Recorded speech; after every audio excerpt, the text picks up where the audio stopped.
Hello and welcome to the online lesson of Introduction in Communication. I'm going to give you a brief summation on communication, so let's dive right in.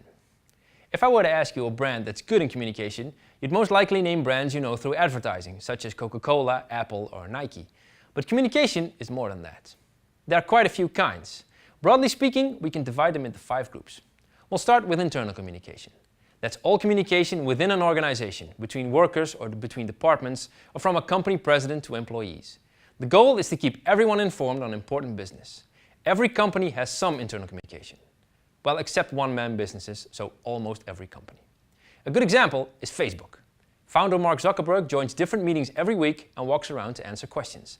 This way, he's not only up to date on everything, but everyone within the company can run things by him very quickly.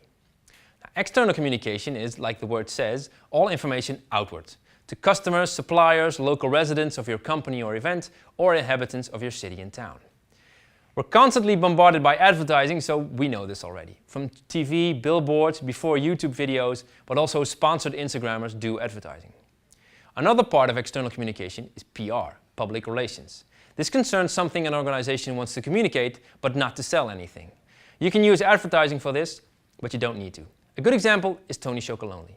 Aside from their products, they have values they want to communicate, such as fair trade. These values are communicated in the media, but also within their wrappers. And lastly, there's crisis communication.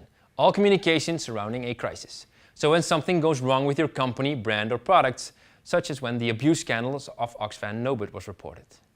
Communication is also theoretical. No, not as complicated as you see here. Thankfully, it's a lot easier. We start with a sender. Me, for instance, in this video, but let's use McDonald's as an example.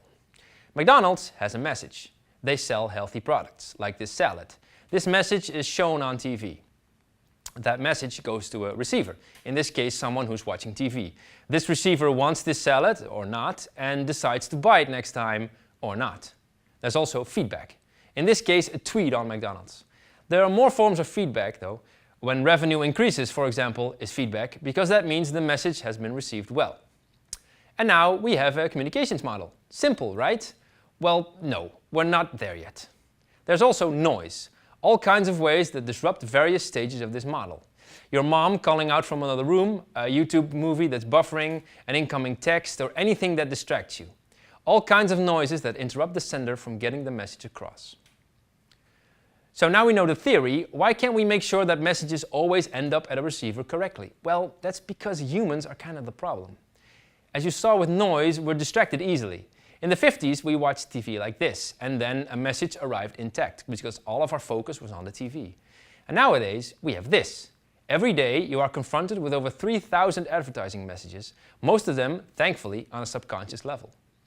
And we talk to each other in a different way, and we talk to companies and organizations in a different way, because technology is rapidly developing. 10 years ago, we couldn't talk to companies in this matter, and so we didn't. So how can we reach people with a message that stands out in the crowd? We use 4 steps. First, you do research, so you have a firm grip on what the problem is and why it didn't work before. Then you pick a target audience, a group of people that is willing to hear your message. Third, you choose a USP, a unique selling point, something that makes you unique. And then you create a creative campaign. How you do all this, we'll gladly explain on Student for a day where you visit us and spend a day so you'll know what it's like to study here. You can apply for this on fontys.edu/ICM Student for a Day. For now, we'll leave it at this. See if you can answer the questions on the test exam. Good luck!